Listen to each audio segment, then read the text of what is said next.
compared to where you might have been just a few weeks ago, heading in the right direction. Yeah, definitely. It's no longer.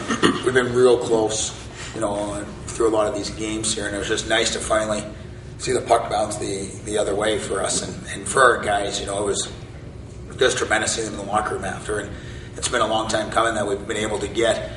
It was a shootout win, but 2 wins in a weekend, within league play. That it's 5 of the 6 points, but for our guys, we got a big stretch coming off of 12 days, I think, before we play next. So it's always a good feeling during this next 2 weeks. It could have been a lot worse, where you would have came up on the short side of the game. But they battled through. It was a game where you're up and they tie it up. You're up again, they tie it up, and we're able to find a way, and my hats are off to our players and our team out there that were able to, it was a great play by Cam St. Clair, feeding Jordan on the breakaway. He's a good guy to have going in on that breakaway for you, and he definitely capitalized for us, and it was huge. How devastating might it have been had you not won in the shootout on Friday, considering the way it was tied with just a few seconds left? Yeah, those are tough ones. We've had a few this year where we went into Notre Dame, we lost with, I think, 2 seconds left in overtime, and and the shootout was exciting, I'm sure, for the people watching. It wasn't so much coaching it. When you score the first goal, then you're down 2-1 coming to your last shooter, and then you tie it up, and they miss, and then Perk scores a great goal to win it. So you talk about a high and low in a 3-minute span there. I went a few gray hairs sprouted there for sure, throughout it all, but it was definitely it was a huge, and you could see from the players, I thought we deserved the win. I thought we deserved both wins, and I thought we played a very solid, complete game where, again, that's a team, they're going to score goals on you, and it's, I told them it's not uncommon. We're going to give up a goal or two. It's going to be more concerned about how we come out the next shift, to those type of goals, and again, we scored on Saturday. Right off the hop there on the power play, they scored 3 minutes later, and still we got to try to get to the point of keeping the foot down on the gas pedal. But again, and they scored, and we come back, and I thought we played hard right after that. We didn't, get nervous or pack it in or panic, and it goes to guys out there that have now played in all those situations and scenarios, and they've done a nice job. Can you talk a little bit about the power play this weekend and how successful it was for you? Well, obviously, I think we had 4 or 14 maybe, which I'll take that any weekend. That's some good numbers there. And the biggest thing they did was they're getting shots through, and we had great guys that did a good job out front of the net, and really their goalie Riley Gill, I thought, played terrific all weekend. And to be able to get 4 power play goals in a series against them, and considering what our power play hadn't been up to where we wanted to be, obviously, in the success rate, but I said all along it hasn't been from the lack of not getting shots through. It's a bounce here, a bounce there. We happened to get them this weekend, and we buried them. And we had some real timely power play goals, that we needed out there. And to have the Josh Boyd power play and James McIntosh scoring on Saturday, that's power play and penalty kill is the difference of a lot of hockey games. And this weekend for us to kill off, I think, 10 of 11 power plays they had, and to go 4 of 14, that's the difference in the weekend. Coach, this weekend you got a lot of secondary scoring from guys who might not have seen the score sheet that much this season. Talk about their performance this weekend. Again, I thought it was a great team effort all the way through, and that's what you need. And in order for a team to be successful, it's guys at different times stepping up and and scoring goals at different times, and that's what happened. Guys like James McIntosh and Brennan Vargas and Cam St. Clair, this weekend I thought were terrific, and those guys contributed through a point total, and not even the fact they scored. I thought they played well.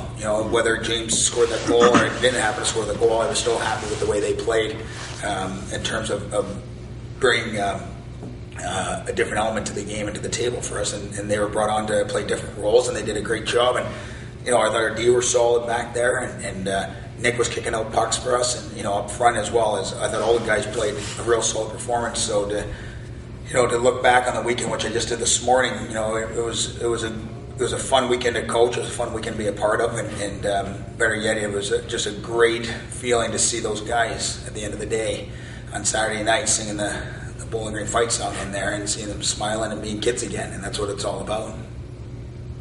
With the bye week coming up, how do you plan on keeping your guys fresh and loose, still with the momentum from this victory and coming into Michigan on the 4th? We'll give them lots of time off this week.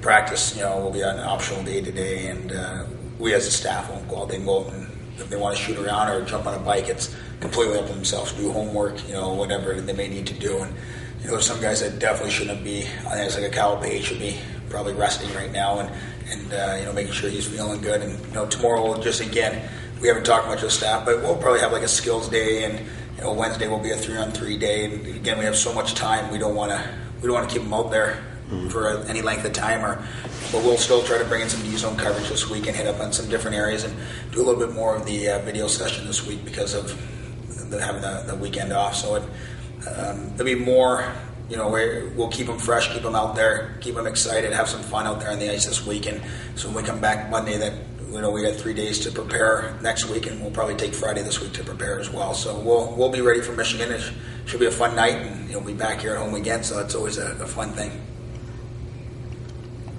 Talk about the scheduling. How did all this kind of fall into place with the Thursday, Tuesday, and all that? Yeah, it's funny because I was talking with Coach Pollock about it the other night, and we were, it all had to do with Michigan went out to Wisconsin for an outdoor game, and that kind of played a lot into it. So, personally, I don't mind it. It allows me to, we obviously like to play on weekends, but it allows this time of year I can probably go on the road a little bit here and watch some games myself, and to have a Thursday night home game, I don't think I've ever been a part of that, so it should be a different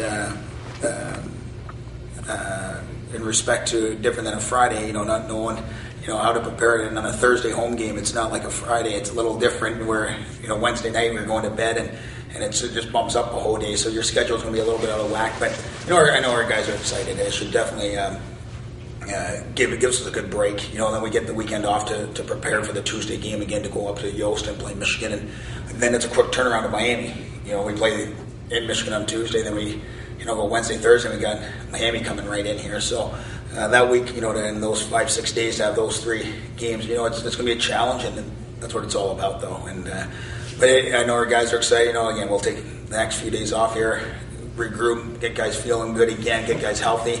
Not that we're having any big time guys that are hurt or anything right now, but just get them relaxed and making sure that all their muscles are ready to go for another hard-fought stretch of games here. Talk about that stretch of games coming up at the end of the season. 4 very, very talented teams back to back to back. How are you going to prepare your team mentally to maybe not look so far ahead and just focus on one opponent at one time? All right, and I don't think we've ever gotten a route of looking ahead of ourselves too much. We're a team that, we stay in the moment and we prepare for who we're playing, and we just like everyone's talking that we got 8 games left with very good opponents. Well, we're a good team too, and that's what people need to realize is that we have a great product, we have a great group of guys here, and we obviously got to be prepared of who we're going to be playing, and we got to be ready for that full 60 minutes. And as we're going through the stretch, it's one game at a time. Just like if it didn't matter who we were playing, we prepare the same way for all our games, and trying to keep the guys at bay and focus of our opponent. And again, we've talked so much about watching video and trying to change what other teams are doing, and I've said all along, let's just execute what we want to do and have them change to us, and let us go out and be the physical. Let us go out and put pucks in the net and try to dictate the play, and that's things we're going to focus on over the next course of the first 2 weeks here with them. Anything else, gentlemen? Recovery.